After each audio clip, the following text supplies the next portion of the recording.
स्वाहा तत्सवितुर्वरेण्यं भर्गो देवस्य धीमहि धियो यो नः प्रचोदयात्।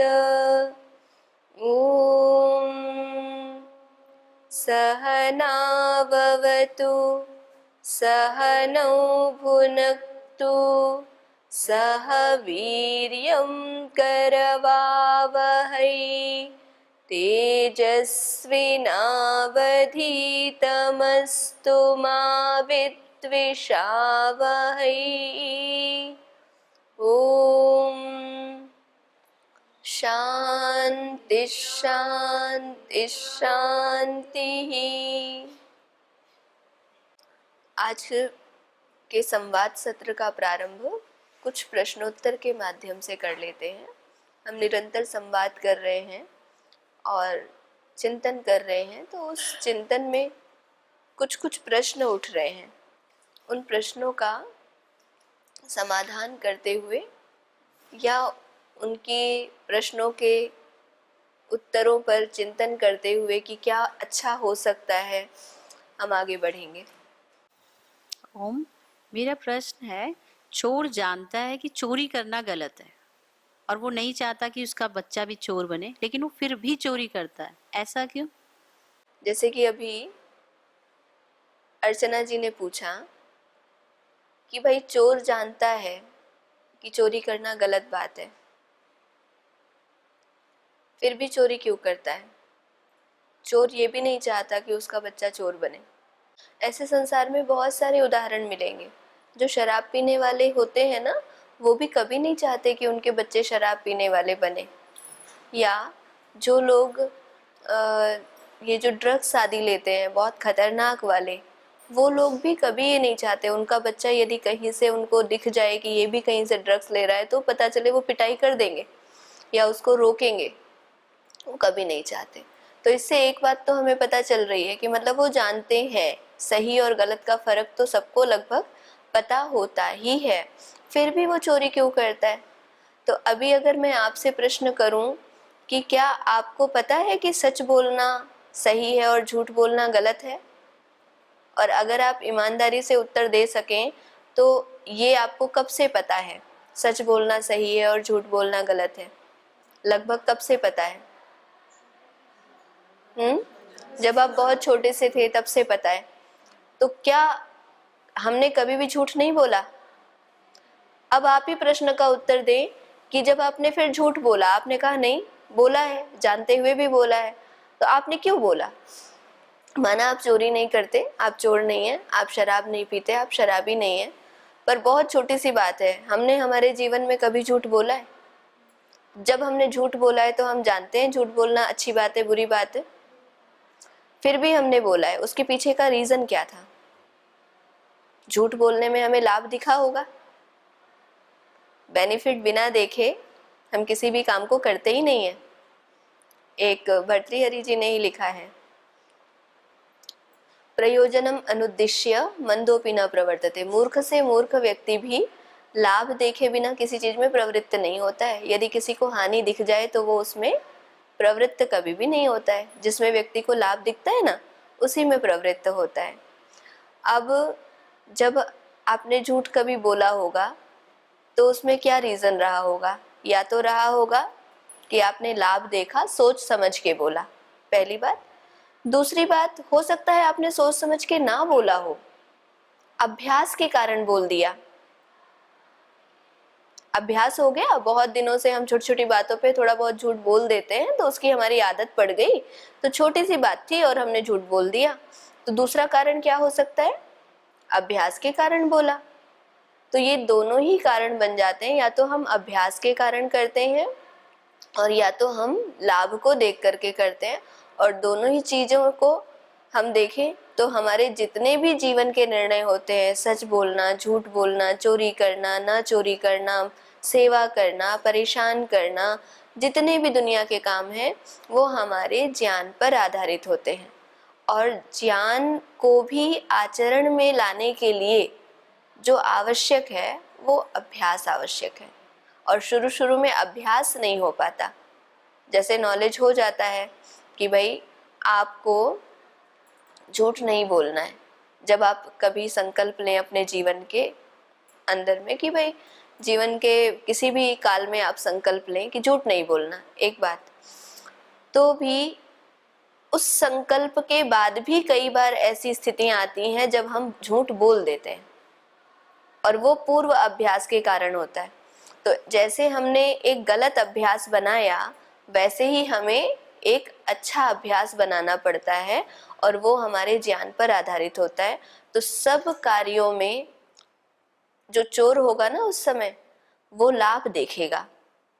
उसे लगेगा कि अगर मैं मजदूरी करने जाऊंगा तो मैं 8 घंटे मेहनत करूंगा और मेरे को वही मजदूरी मिलेगी जितने की निर्धारित है, और उसी की जगह मैं बुद्धि लगा करके थोड़ी सी चोरी कर लूंगा तो मेहनत कम पड़ेगी और लाभ ज़्यादा मिल जाएगा।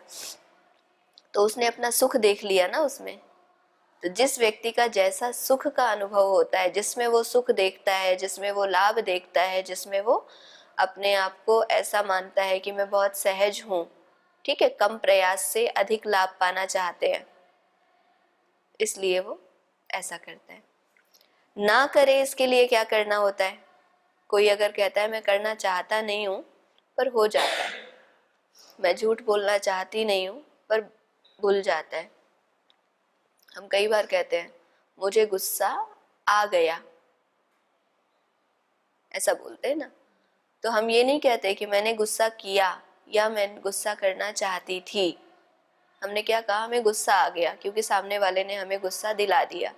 तो ये जितनी भी बातें हमारे आसपास चल रही हैं, हमारे ऊपर जो डिपेंड करती हैं कि हम गुस्सा करें या ना करें, ये हमारा निर्णय होता है। लेकिन ये डिपेंड किस पे करता है? पूरी की पूरी 2 चीज़ों पे डिपेंड करता है। हम क्या सोचते हैं, कितना उस पे अभ्यास करते हैं। क्योंकि पढ़ा हुआ व्यर्थ हो जाता है यदि उसे जिया ना जाए। वो कहानी याद आती है, तोते थे कबूतर थे, कुछ कबूतर और बहेलिए की कहानी बचपन में सुनाते थे ना, कि कबूतरों को एक बड़े कबूतर ने, जो उनमें बड़ा था, उसका मुखिया था, वो कहीं बाहर जा रहा था, तो बाकी सारे छोटे छोटे कबूतरों को याद करा के गया कि देखो मैं तुम्हें एक बात बता के जा रहा हूँ, अब मेरी बात को ध्यान से सुन लेना, और ऐसे करोगे तो तुम्हें कोई समस्या नहीं आएगी। वो क्या था कि शिकारी आएगा, दाना डालेगा, जाल बिछाएगा, और फंसना मत, तुम फंसना मत।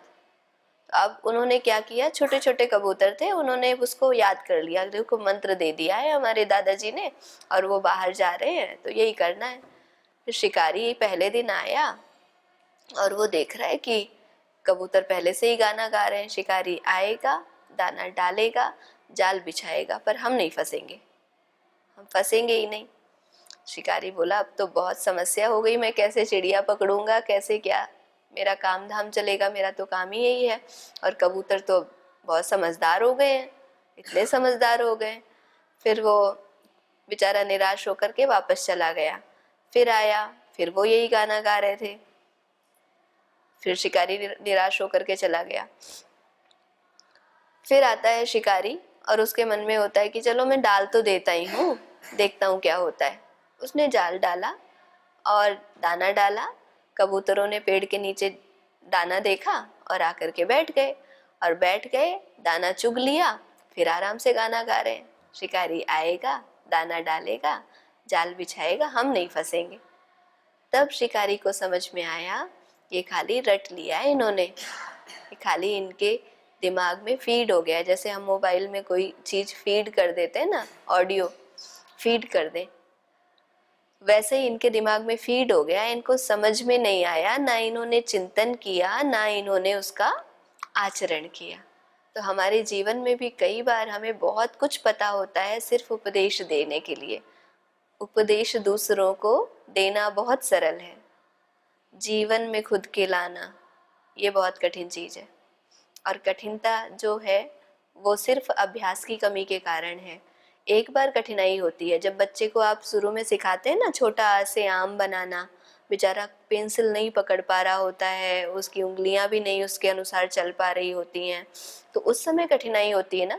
वही बच्चा जब BA MA में पहुंच जाता है तो उसको देखो आप, कितनी बड़ी बड़ी कॉपियां भर देता है परीक्षा में, 3-3 4-4 कॉपियां भर के आ जाता है। उस समय उसे सोचना पड़ता है मैं कैसे लिखूं।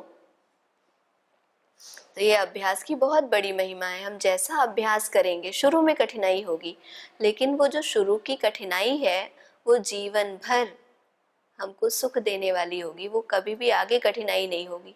जब शुरू में अभ्यास कर लेंगे तो कठिनाई नहीं होगी। सुबह उठने में समस्या होती है, कुछ दिन होगी, किसी को 1 महीने हो सकती है, किसी को 1 साल हो सकती है ना। पर जीवन की अपेक्षा से देखें तो जीवन की अपेक्षा से तो 1 साल भी कठिनाई हो तो वो तो कम ही समय है ना। जीवन अगर हमारा 60 70 80 90 या 100 साल का है तो उस जीवन में भी 1 साल कोई बहुत बड़ी बात है। एक अच्छी आदत को सीखने के लिए वो बहुत बड़ी बात नहीं होती है, और हमें सीखना भी चाहिए।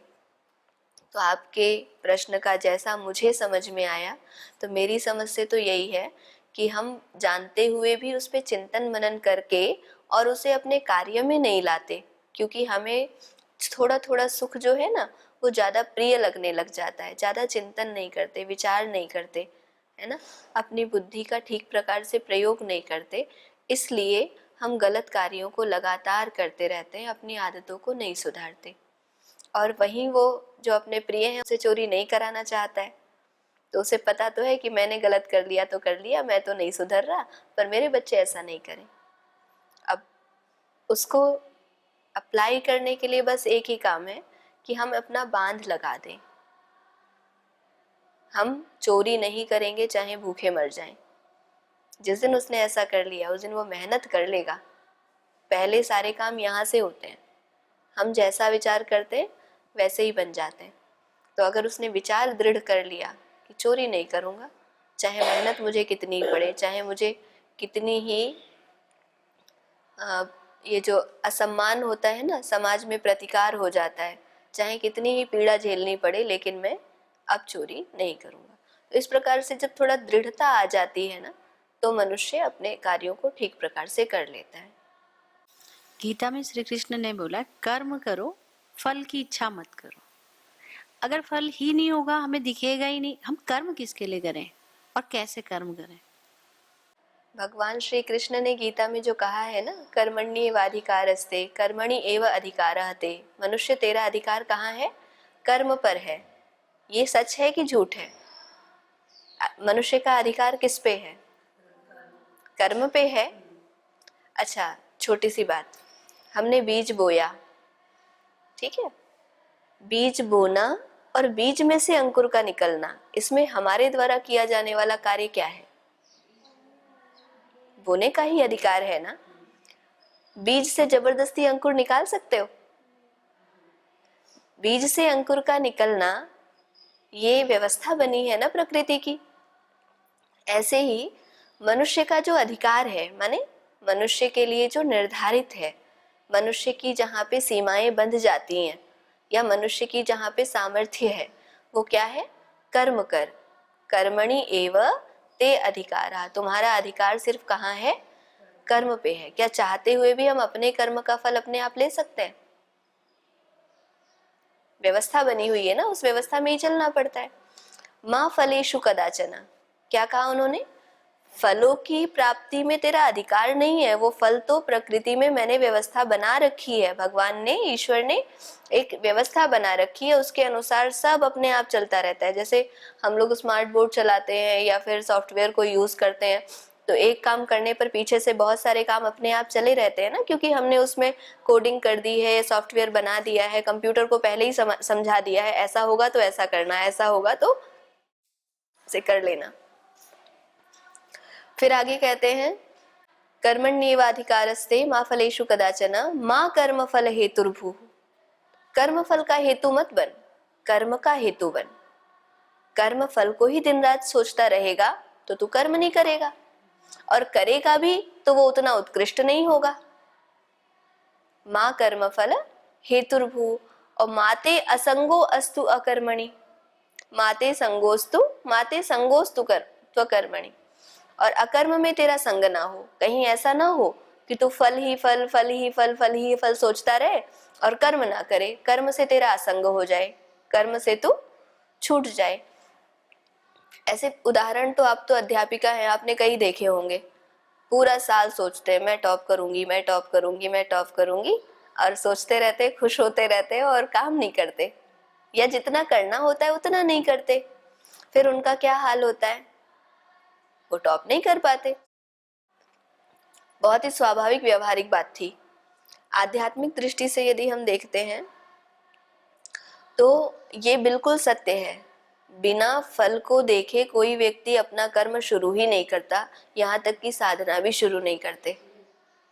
भाई हमने अगर संन्यास लिया तो हमारे मन में कोई फल ऐसा रहा ना कि भाई मुझे सुख मिलेगा और मैं सेवा करके ही मुझे सुख प्राप्ति होती है, और ऐसा मैंने अपने आप को जान लिया है कि मैं जितनी ज़्यादा सेवा करती हूँ, जितनी ज़्यादा सहायता करती हूँ, उतना उतना मेरा मन सुख प्राप्त करता है। किसी का प्राप्त करता है नहीं करता है वो उसकी अपनी ज़िंदगी है। मेरे लिए ऐसा लगता है मुझे, और मैं कर रही हूँ और मुझे ये करना है। तो फल की चिंता करनी है, और वो चिंता का मतलब है कि हमने सोचना, और है ही है, वो सोचना भी नहीं होगा, आप पहले ही सोच चुके होंगे, करना नहीं पड़ता है। फल पहले सामने दिखता है तब व्यक्ति कर्म में प्रवृत्त होता है। अब कोई कहे हमें दिल्ली जाना है और बिना सोचे ही हम किसी भी बस में बैठ जाएंगे? नहीं बैठेंगे ना। पहले तो हमें ये फल सोचना पड़ेगा कि मुझे दिल्ली पहुंचना है, इसलिए मुझे बाकी काम करने हैं। तो इतना तक तो फल का चिंतन है, और फल को ही चिंतन करते रहना, ऐसा होगा इसलिए मैं ये करूंगा। मान लो मैंने कोई काम किया और उसका वैसा परिणाम नहीं मिला, तब क्या होगा? तब तो निराश हो जाएंगे ना हम। और ऐसा ही महर्षि पतंजलि ने कर्म के प्रकार बताए हैं। कर्म दो प्रकार के, सकाम और निष्काम। और सकाम में भी जो होते हैं उनको और अधिक बांटे तो कुछ होते हैं पुण्य कर्म, कुछ होते हैं पाप कर्म, कुछ होते हैं मिश्रित कर्म, और कुछ होते हैं दिव्य कर्म। पुण्य कर्म जिनके द्वारा हमें पुण्य की प्राप्ति होती है, हम किसी की सहायता करते हैं, हम किसी को लाभ पहुंचाते हैं, वो पुण्य कर्म हो गए। जैसे शिक्षा देना, किसी को ज्ञान देना, ये पुण्य कर्म है कि अपुण्य कर्म है? ऐसे ही होते हैं अपुण्य कर्म, जैसे किसी को हमने हानि पहुंचा दी, किसी की हत्या कर दी, किसी की चोरी कर ली, है ना, ये सारे अपुण्य कर्म। कुछ कर्म ऐसे होते हैं जिसमें कुछ पुण्य भी होता है, जिसमें कुछ पाप भी होता है, वो कर्म होते हैं मिश्रित कर्म। जैसे कि खेती करना, खेती करेंगे तो हमें पुण्य तो मिलेगा क्योंकि हम अनाज उपजाएंगे, उससे लोगों का पेट भरेगा, लेकिन साथ के साथ कुछ कीड़े मकोड़े भी मर जाएंगे। तो लगभग खेती में कुछ ना कुछ ऐसा होता ही है। तो ये कैसे कर्म हो गया? मिश्रित कर्म। और एक कर्म होता है जो होता है दिव्य कर्म। उस मनुष्य का कर्म जिसने अच्छी प्रकार से संसार को विवेक दृष्टि से देख लिया है, और वो इसलिए कर्म कर रहा है क्योंकि कर्म करना है, कर्म करना मेरा कर्तव्य है, कर्तव्य भावना से कर्म करता है। जैसे कि कर्तव्य भावना से कर्म करने का क्या तात्पर्य है कि क्योंकि ईश्वर ने मुझे ये सामर्थ्य दिया है कि मैं दूसरों को पढ़ा सकूं, इतना मुझे नॉलेज दे दिया है, या यूं कहूं कि मेरे गुरुओं ने मेरा सामर्थ्य ऐसा विकसित कर दिया है, अब क्योंकि उन्होंने मुझे दिया है और मेरा ये कर्तव्य बनता है कि मैं बिना किसी फल की आशा के, कि कोई व्यक्ति चाहे बच्चा मुझे अच्छा माने, बच्चा मुझे बुरा माने, 10 साल बाद वो मुझे पहचाने ना पहचाने, ऐसी कोई भी इच्छा न रखते हुए, सिर्फ इस भाव से कि मेरा कर्तव्य है कर्म करना, और मेरा कर्तव्य है कि मुझे जो प्राप्त हुआ है मैं उसे आगे की ओर बढ़ाऊं, इस वजह से कर्म करना। तो ये जो चौथा कर्म है ना, ये मुश्किल है। कब मुश्किल है? जब हम बहुत सामान्य स्थिति में रहते हैं और हमें बिना फल देखे कोई भी कर्म करने की इच्छा होती नहीं है, लेकिन उनके लिए सरल बन जाता है क्योंकि वो कर्म के फल में बंधन देखते हैं। अगर फल ना मिले तो उनकी स्थिति खराब हो जाती है। और जबकि बुद्धिमान व्यक्ति को पता है मेरे चाहने या ना चाहने से कर्म के फल के ऊपर कोई प्रभाव पड़ने वाला नहीं है। जैसे कि उदाहरण ही है, मान लो मैं मिर्ची खाऊं और मैं चाहूं नहीं कि मुझे मिर्ची तीखी लगे, तो मेरे चाहने न चाहने से मिर्ची मीठी लगेगी क्या? नहीं लगेगी, उसका स्वभाव है। ऐसे ही भगवान ने न्याय की व्यवस्था, कर्मफल की व्यवस्था बना रखी है। हम चाहें या ना चाहें, हमारे चाहने से कर्मफल मिल जाएगा ऐसा भी नहीं है, न चाहने से नहीं मिलेगा ऐसा भी नहीं है, कुछ और चाहने से कुछ और मिल जाएगा ऐसा भी नहीं है। उनकी एक व्यवस्था बन रखी है। तो अब हमारा अधिकार कहाँ है और भगवान का अधिकार कहाँ है? फल देने में। उन्होंने व्यवस्था बना दी है, तो हम अपना टाइम फल की चिंता करके क्यों वेस्ट करें? यहाँ पर ये मतलब नहीं है कि फल को देखे ही नहीं, पहले तो देखना ही पड़ेगा कि भाई चोरी करने से हानि होती है, तभी तो वो व्यक्ति बचेगा, बोलेगा मैं तो चिंता नहीं करता फल की, जो होगा देखा जाएगा, मुझे तो चोरी करनी है। तो इस श्लोक का ये आशय नहीं है कि हम बिल्कुल सोचे ही नहीं कि किस कर्म का क्या फल होगा, उसकी चिंता नहीं करनी, उसके विषय में आसक्त नहीं हो जाना है। और साथ साथ ये भी नहीं सोचना है कि मुझे कोई सम्मान करेगा तभी मैं पढ़ाऊंगी, कोई मेरा सम्मान करेगा तभी मैं कोई ट्रस्ट चलाऊंगी, मैं दीन दुखियों की सेवा करूंगी। उसके बदले में जो हमारी चाहने की इच्छा होती है ना, कुछ पाने की इच्छा, वो इच्छा हमारे कर्म को कमजोर बना देती है। क्योंकि ये जो हम इच्छा करेंगे ना, पाने की इच्छा, उसका भी फल मिलेगा। तृष्णा बहुत अलग चीज होती है ना, अनात्म स्वीकार इच्छा तृष्णा भवती। जो हमारा नहीं है, हमारे बस में नहीं है, उसको भी अपना बना लेने की जो इच्छा है, उसको तृष्णा कहते हैं। ठीक है। और तृष्णा के लिए कहा जाता है कि तृष्णा जीर्ण नहीं होती। तृष्णा को समाप्त करते करते, इच्छाओं को समाप्त करते करते हम स्वयं ही समाप्त हो जाते हैं। तो इसके विषय में भी आगे एक श्लोक आएगा, उसको हम अभी पढ़ेंगे भर्तृहरि जी का।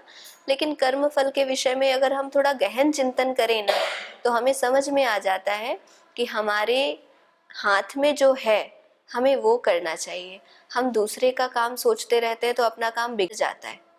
जैसे मान लीजिए आप गणित की अध्यापिका हैं और आप प्रदीप जी के कार्य के विषय में चिंता करती रहें, ठीक है, तो आपका काम बिगड़ जाएगा ना, आप अपने गणित पे ध्यान नहीं दे पाएंगी।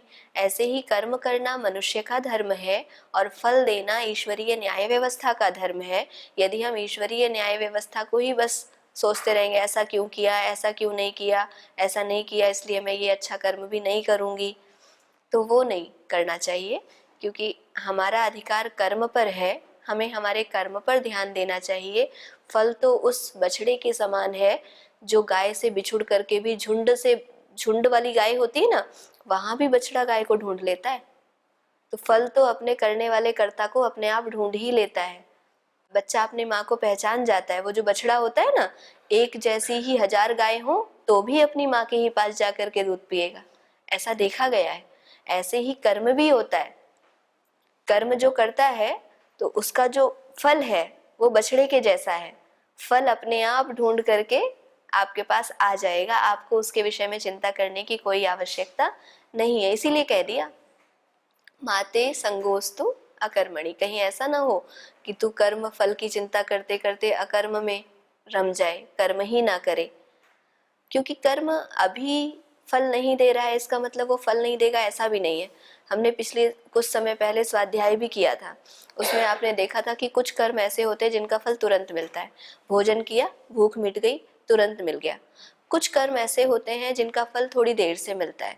उदाहरण के लिए हमने आज पढ़ाई शुरू की कक्षा 10 में और उसका बोर्ड एग्जाम है 1 साल बाद, ठीक है, और फिर बोर्ड एग्जाम में हमने परीक्षा भी दे दी। तो वो जो लिखी हुई परीक्षा है वो हमारे पढ़ने कर्म का फल है, और लिखी हुई परीक्षा के परिणाम जो आएंगे, जो परीक्षण आदि होगा, वो लिखने का फल है ना।